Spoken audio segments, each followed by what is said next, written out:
초기 아프리카를 탐험했던 그 유럽인들은 꼭 현지인 가이드를 필요로 했습니다. 왜냐하면 길을 잘 알지도 못했고 밀림이기 때문에, 그리고 또 짐을 들어줄 그런 포터들이 필요했기 때문입니다. 어느 탐험가가 원주민 3명을 고용해서 아프리카를 탐험하기 시작했습니다. 3일을 여행한 후에 그 원주민이 이렇게 이야기하는 것이었습니다. 이제 더 이상 못 가겠습니다 하면서 짐을 내려놓는 것이었습니다. 탐험가들은 대부분 그 시간을 정해놓고 스케줄을 짜서 날마다 이동하면서 탐험을 하지 않습니까? 그래서 굉장히 난처하게 되었습니다. 그래서 일단 왜 저러는지 사정을 한번 들어보자 싶어서 물었습니다. 이유가 무엇이냐고. 그랬더니 그 원주민이 이렇게 대답하는 것이었습니다. 우리는 지난 3일 동안 너무 열심히 너무 빨리 일을 했습니다. 그래서 우리의 영혼이 미처 따라오지 못했습니다. 영혼이 따라올 시간이 필요합니다. 이렇게 이야기하는 것이었습니다. 여러분, 현대인의 윤리나 가치관 속에서 그들을 판단한다면 우리가 얼마든지 할 말이 있죠. 그러나 저는 그들의 말 속에서 오늘 현대를 살아가는 우리 그리스도인들에게 있어서 이 안식일이, 이 주일이 왜 그렇게 중요한지를 우리에게 시사하는 바가 있는 중요한 이야기라고 생각합니다. 여러분, 지난 한 주 굉장히 분주하게 또 한 주를 살아오셨을 텐데 여러분의 영혼은 어디에 있습니까? 오늘 이 예배가 하나님께 영광을 드리면서도 동시에 예배 드리는 저와 여러분이 우리의 삶의 자리가 어디이고 또 내가 어디를 향해서 가는지, 내 삶의 의미가 무엇인지를 생각하면서 또 한 주를 준비할 수 있는 그런 귀한 시간이 되었으면 좋겠습니다. 지난주에 이어서 계속해서 사도행전 19장 말씀을 우리가 묵상하도록 하겠습니다. 기억나시겠지만 여러분, 지난주부터 이제 바울은 에베소라는 곳에 새롭게 와서 사역을 시작하게 되었습니다. 오늘도 계속해서 그 에베소에서 일어난 일들에 대해서 함께 생각하면서 주의 은혜를 나누고자 합니다. 바울은 에베소의 회당에서 석 달 동안 담대히 하나님 나라에 대한 이야기를 증거했습니다. 그리고 나서는 제자들을 따로 세워서 두란노 서원을 세우고 그곳에서 2년 동안이나 여러분 성경을 강론을 했습니다. 오늘 본문에는 그 일이 있은 후에 이 에베소에서 일어난 결과들에 대한 이야기들을 우리에게 보고해 주고 있습니다. 이 2년간의 사역을 마친 후에 이 에베소에 굉장히 놀라운 일이 일어났습니다. 먼저는 이 바울을 통한 초자연적인 그런 기적의 역사가 일어났다는 것을 이야기하고 있습니다. 우리 12절의 말씀을 같이 한번 읽어보시면 좋겠습니다. 19장 12절의 말씀. 심지어 사람들이 바울의 몸에서 손수건이나 앞치마를 가져다가 병든 사람에게 얹으면 그 병이 떠나고 악기도 나가더라. 여러분, 굉장한 일이 아닙니까? 여러분, 예수님에게도 이런 기적이 없었어요. 근데 바울이 자기가 직접 간 것도 아니고 자기가 가지고 있던 손수건이나 앞치마를 가져다가 병든 사람에게 얹으면 그 병이 떠나고 또 귀신이 떠나는 이 놀라운 일들이 정말 일어났습니다. 여러분, 바울이 가지고 있던 이 앞치마와 손수건이 어떤 부적처럼 어떤 신비한 능력을 가지고 있었거나 아니면 그 재료가 굉장히 특수한 재료여서 이런 어떤 신기한 일을 가지고 온 것입니까? 그렇지 않죠. 아마도 이것은 상징적인 의미가 있다고 우리가 한번 생각해 볼 수 있을 것 같습니다. 여러분, 바울이 가지고 있던 많은 소지품들이 있었을 텐데 왜 유독 손수건과 앞치마였을까요? 손수건은 언제 필요합니까? 땀을 닦을 때. 그리고 앞치마는요? 여기서 앞치마는 여러분 주방에서 이 설거지 할 때 하는 그런 앞치마가 아니고요. 여러분, 이 바울의 바울은 이중적을 가지고 있었다 그랬잖아요. 선교사로서의 역할도 했지만 또 자기가 직접 일을 하면서 자비량 선교를 했습니다. 어떤 일을 했다고 그랬죠? 여러분 텐트 만드는 텐트 메이커의 일을 했는데 단순히 그 텐트만 만드는 것이 아니고 당시에 이 텐트는 대부분 가죽으로 만들었습니다. 그래서 이 가죽으로 만드는 가죽 세공업자의 일을 했다라고 여러분에게 말씀을 드렸습니다. 바로 그 가죽으로 일들을 할 때 앞에 매는 앞치마였습니다. 무슨 의미겠습니까? 여러분 이 선교사 바울이 손수 일하면서 땀을 흘리고 그리고 자신의 그 성실하게 감당하는 그 일들을 통해서 하나님께서 역사하셨다는 것이죠. 그래서 하나님의 권능이라는 것은 일상 속에서의 이 땀과 노동, 헌신과 수고를 통해서 이루어지고 있다는 것을 오늘 이 말씀은 우리에게 말씀해 주고 있습니다. 제가 종종 언급한 여러분 그 숭실대 김혜곤 목사님이 쓴 책에 보면 이렇게 표현되어 있어요. 이 구절을 하나님의 초자연적인 권능은 자연적인 원칙에 충실한 삶과 땀과 노동을 통해 매게 된다.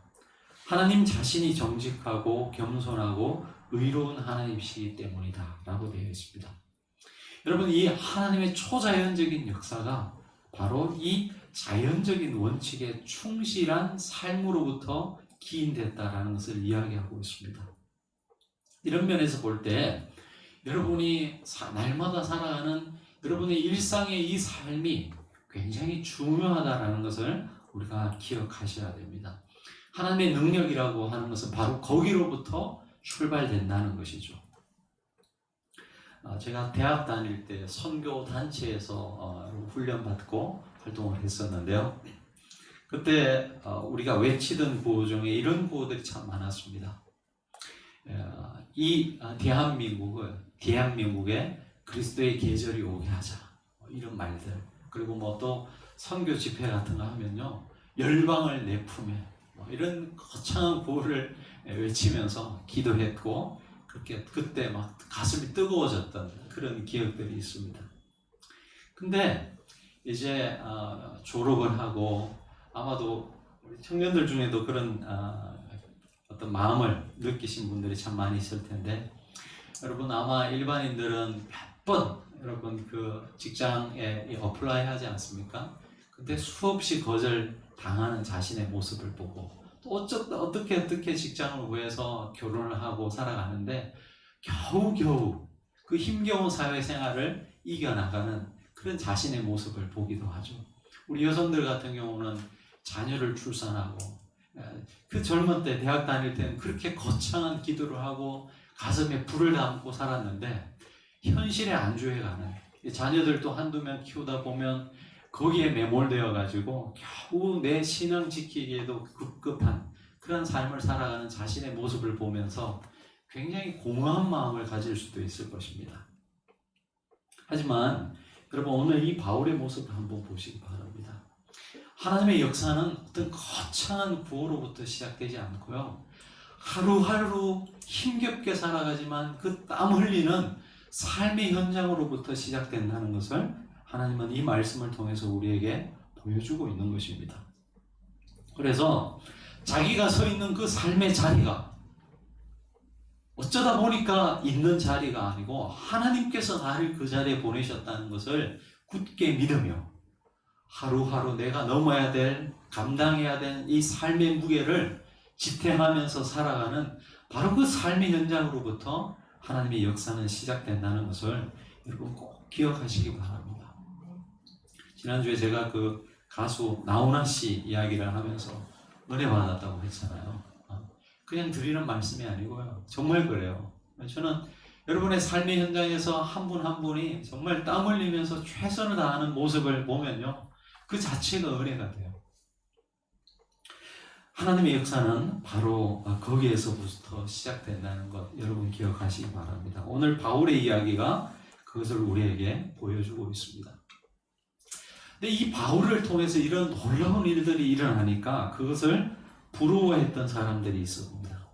우리 13절의 말씀을 같이 한번 읽어보시겠습니다. 19장 13절 시작. 이에 돌아다니며 마술하는 어떤 유대인들이 시험삼아 주 예수의 이름을 불러하되 내가 바울이 전파하는 예수를 의지하여 너에게 명하노라.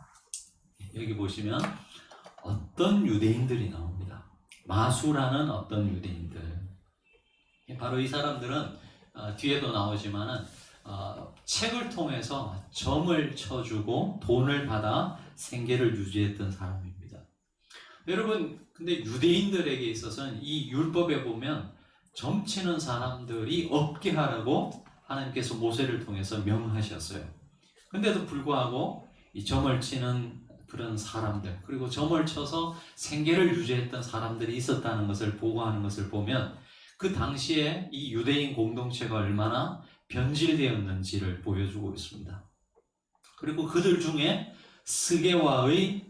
제사장 스게와의 7 아들도 있었다라고 보고하고 있습니다. 이들이 바울을 모방합니다.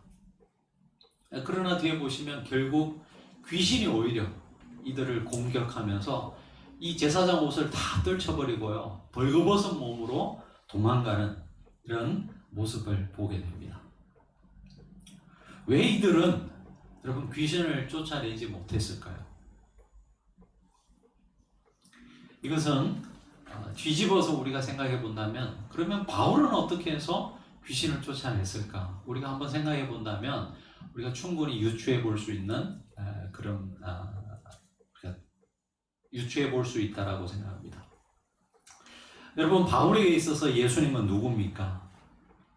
바울에게 있어서 예수님은 구원자시고 또 구속자시고, 그리고 바울에게 있어서는 예수님 그분이어야만 하는 분이 바로 예수님이셨죠. 예수님은 여러 신들 중에 하나가 아니고 바울에게 있어서는 유일하신 살아계신 하나님이셨습니다. 철저히 그리고 그분과의 관계 속에서 바울은 권능 있는 삶을 살 수 있던 것이죠. 바로 바울이 이런 기적과 이적을 행할 수 있었던 이유가 바로 여기에 있습니다. 그분 안에 살아계신 예수님, 그 안에 바울 안에 살아계셨던 이 예수님이 계셨기 때문에 바울은 이런 능력의 삶을 살아갈 수 있었던 것이죠. 그저 바울은 도구일 뿐이었습니다. 그래서 11절에 보시면 여러분 주어가 누구예요? 하나님이 되죠. 하나님이 바울의 손으로 놀라운 능력을 행하게 하셨다고 했습니다. 바울이 주어가 아니고 바울 안에 살아계신 하나님이 주어였어요. 주체였어요. 하나님 때문에 이런 권능의 삶을 살 수 있었던 것이죠. 그리고 바울은 그 하나님과의 끊임없는 교제 속에서 하나님을 인식했다는 것입니다. 반면에 여러분 이 점치는 유대인들과 스게와의 7 아들들은 왜 귀신을 쫓아내지 못했을까요? 여러분, 이들에게 있어서 예수님은 유일하신 구원자가 아니시고 그냥 많은 신들 중에 한 신이었어요. 그래서 오늘 말씀에 보면 시험삼아라고 했습니다. 시험삼아. 예수님에게 자신의 전 삶을 드리면서 그분과 함께하는 삶을 살았던 것이 아니고 예수는 그냥 스쳐 지나가는 만남이에요. 그리고 뒤에 보시면 바울이 전파하는 예수를 의지하여. 여러분, 그들에게 있어서는 이 예수와의 관계는 별로 중요한 것이 아니었어요. 예수라는 분이 능력 있는 많은 어떤 신들 중에 한 사람이라고 생각했다는 것이죠. 그들에게 있어서 예수와의 관계는 필요가 없었습니다. 그냥 예수가 가진 능력만 필요한 사람들이었습니다. 그 사람이 누구건 이들에게는 중요한 문제가 아니었다는 것이죠. 다르게 말하면 이 유대인들과 스게와의 7 아들에게 있어서는 하나님은 목적이 아니고 그냥 수단이었습니다. 근데 여러분, 중요한 것은 하나님이 수단화되는 모든 삶의 자리에는 귀신의 역사가 강하게 일어난다는 사실을 오늘 말씀은 우리에게 보여주고 있습니다.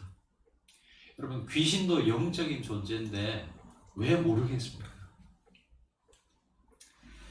하나님을 수단화하는 모든 삶의 자리에 오히려 귀신의 역사가 강하게 일어났던 그런 모습을 보게 됩니다. 아무튼 이런 바울을 통한 기적의 역사들이 일어났습니다. 자, 두 번째로 2년 후에 어떤 일이 일어났습니까? 우리 17절부터 20절까지 좀 길지만 우리 한번 같이 한 목소리로 읽어보시겠습니다. 에베소에 사는 유대인과 헬라인들이 이 일을 알고 두려워하며 주 예수의 이름을 높이고 믿는 사람들이 많이 와서 자복하여 행한 일을 알리며 또 마술을 행하던 많은 사람이 그 책을 모아가지고 와서 모든 사람 앞에서 불살하니 그 책 값을 계산한 즉 은 5만이나 되더라. 이와 같이 주의 말씀이 힘이 있어 흥망하여 세력을 얻으니라. 여러분, 이 바울의 에베소 사역은 단순히 예배가 회복되거나 아니면 교인이 많아지거나 이런 교회 내의 변화에만 그친 것이 아니었습니다. 그가 전한 이 복음을 통해서 그 영향력이 세상 속으로 퍼져나갔다는 것을 우리가 알 수 있습니다. 그들은 주 예수님의 이름을 높이고 또 공적인 자리에서 회개했을 뿐만 아니라 마술을 행하던 사람들이 자신의 그 밥벌이 수단이었던 점치는 일을 회개하고 자신들의 그 밥벌이 수단이었던 마술책을 불살랐습니다. 사회적으로 어떤 굉장한 파장을 일으키며 나아갔다는 것이죠. 은 5만이나 되더라. 누가가 구체적인 그 액수를 지금 밝히고 있는데요. 우리나라 지금 이 현대의 가치로 따지면 약 미화 1만 달러 정도 된답니다. 1만 달러면 우리나라 돈으로 한 1200만 원 정도 되겠죠? 여러분, 물론 이 책값이 굉장히 비싼 그런 시대였다라는 것을 감안하더라도 아마도 여러분 수십 명에서 수백 명의 이 점치는 일로 밥벌이 하면서 살아가던 사람들이 회심을 했다는 것을 우리가 짐작해 볼 수 있습니다. 여러분, 이처럼 진정한 부흥이라고 하는 것은 그 부흥의 영향이 교회 안에 머무는 것이 아니고요. 여러분, 일반 세속 사회까지 그 영향력을 펼치게 되어 있습니다. 여러분, 요한 웨슬레, 감리교회 창시자 요한 웨슬레가 살아가던 시기에는요, 여러분, 프랑스에서는 프랑스 혁명이 일어났던 시기였습니다. 그래서 이 단두대에서 수많은 사람들이 프랑스에서는 죽어갔습니다. 반면에 여러분, 영국도 굉장히 유사한 사회 불안 요소를 굉장히 많이 가지고 있었던 시기였습니다. 그러나 이 영국은 프랑스가 겪었던 그런 피해 혁명을 겪지 않습니다. 많은 사회학자들이 그 원인을 웨슬레로부터 찾고 있습니다. 웨슬레가 복음을 전할 때 수많은 사람들이 회심을 경험하게 됩니다. 근데 그 회심의 역사는요, 교회 안에만 머무는 것이 아니고 전 사회에 영향을 미치게 되었습니다. 그래서 범죄가 줄어들고 감옥이 텅텅 비게 되는 그런 역사들을 만들어냈던 것이죠. 여러분, 진정한 부흥의 역사라는 것은 이런 것입니다. 복음이 선포되는 모든 사회 곳곳에 여러분, 귀신의 역사가 떠나가게 됩니다. 귀신의 역사가 뭐라고요? 몇 번 말씀을 드렸습니다. 여러분, 우리가 귀신의 역사 그러면 그냥 엑소시즘, 귀신 축출 이런 것들을 생각하지만 여러분, 꼭 기억하시라 그랬죠. 여러분, 잘못된 가치관이나 문화라든지 사상을 통해서 펼쳐지는 귀신의 역사가 훨씬 많다고. 그리고 그것이 훨씬 인간의 삶을 파괴하는 요소들이 더 많다는 것이죠. 그런데 그런 귀신의 역사가 이런 성령의 역사, 복음의 역사 속에서 물러간다는 것입니다. 여러분, 어떻게 이런 일이 일어날 수 있었겠습니까? 왜 에베소에서 이런 일들이 일어날 수 있었겠습니까? 첫 번째는 여러분, 바울이 두란노 서원에서 여러분 2년 동안이나 여러분 말씀을 가르치는 일에 충실했습니다. 그렇죠? 여러분 이런 바울의 이 선교 여행을 보면서 2년이나 머물면서 복음을 전했던 곳이 잘 없습니다. 근데 여러분 이 에베소에서는 바울이 2년 동안 머물면서 성경을 강론하고 제자들을 키우는 일에 충실했다는 것을 우리가 볼 수 있습니다.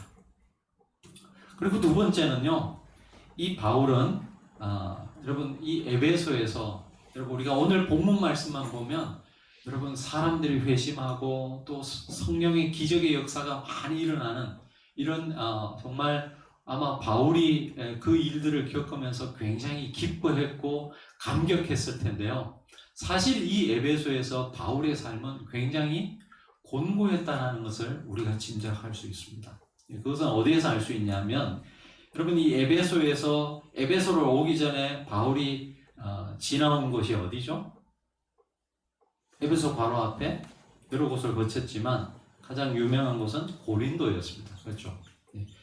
이 에베소에서 아마도 고린도에 보내는 편지를 썼다라고 성경학자들은 그렇게 추정하고 있는데요. 이 고린도서를 보면 이 바울이 에베소에서 어떤 일들을 겪었는지 우리가 짐작해 볼 수 있는 대목이 많이 나옵니다.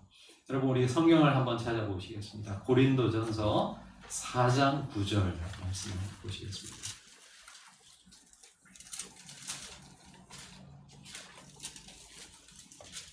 고린도전서 4장 9절 신약성경 267면입니다. 우리 같이 한번 읽어보시겠습니다.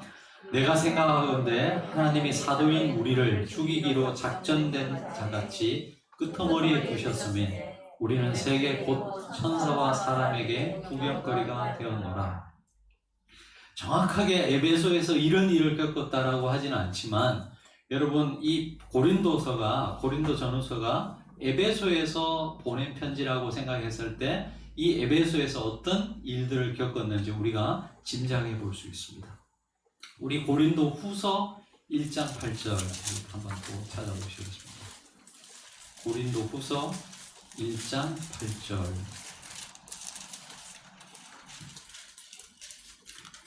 (286면입니다) 형제들아 우리가 아시아에서 당한 환난을 너희가 모르기를 원하지 아니하노니 힘에 겹도록 심한 고난을 당하여 살 소망까지 끊어지고 9절에 보시면 우리는 우리 자신이 사형 선고를 받은 줄 알았으니. 여러분 여기에 보면 아시아 나옵니다. 고린도는 어디에 속한 땅이에요? 마게도냐 지방입니다. 유럽에 붙어 있는 땅이고 그 고린도에서 이제 3차 여행은 이 아시아 지역, 특별히 에베소를 거점으로 하고 있는데 그 아시아에서 당한 환난을 너희가 모르기를 원하지 않으니 힘에 겹도록 심한 고난을 당했다고 했습니다. 심지어는 사형 선고를 받은 줄 알았다라고 그렇게 고백하고 있습니다. 고린도 후서 6장 4절에서 5절 마지막으로 한 번만 더 찾아보시겠습니다. 고린도 후서 6장 4절에서 5절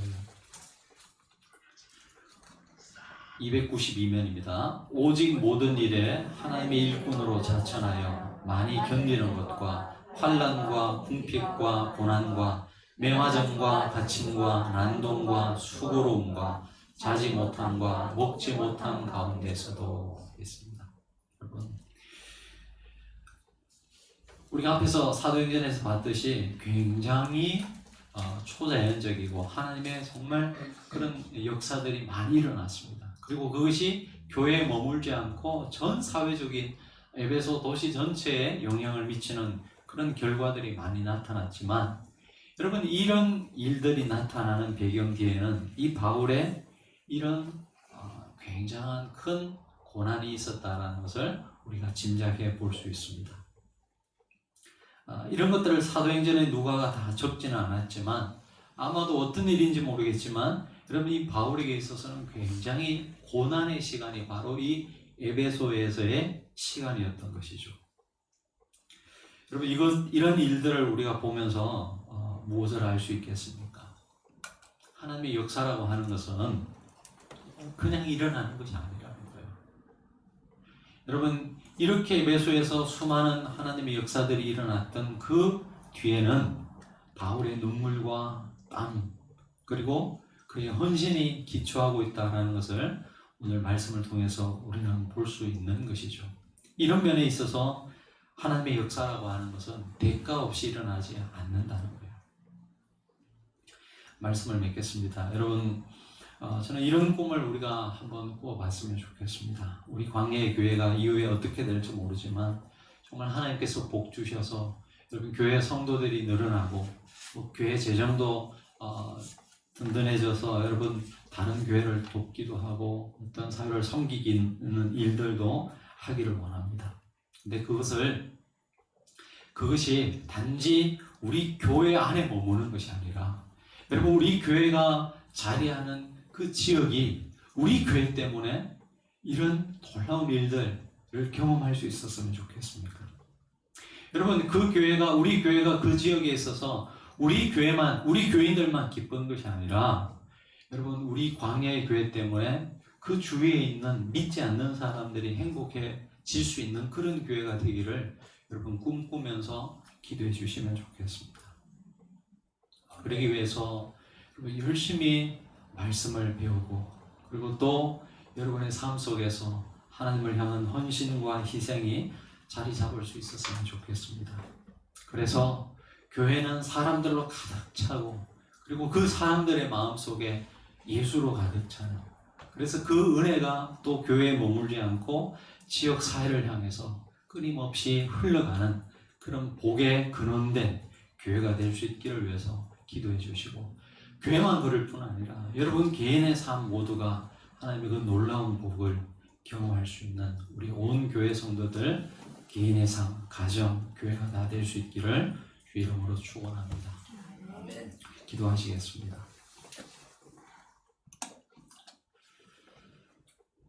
하나님 아버지, 바울이 날마다 견디며 그 고된 노동을 해야 되는 그 삶의 현장에서 하나님의 역사는 시작되었다는 것을 볼 수 있었습니다.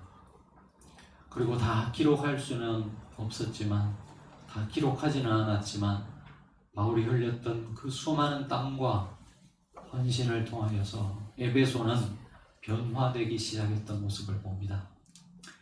하나님 이 시대에 많은 사람들이 하나님의 복을 누리기를 원하고 또 그 복음의 결과들을 맛보기를 원하지만 그 과정은 겪기를 싫어하는 회피하는 그런 사람들 그런 우리의 모습을 봅니다. 하나님 우리 마음에도 하나님을 향한 하나님 때문에 받는 그 고난을 우리의 몸에 담아둘 수 있는 영광스러운 삶의 자리를 그 삶의 자리를 외면하지 않을 수 있도록 인도해 주시옵소서. 우리를 통하여서 하나님의 영광이 이 땅 가운데 나타나게 하시고 우리의 삶을 통해서 하나님의 살아계심이 증거되는 우리의 삶 되게 도와주옵소서. 예수님 이름으로 기도합니다.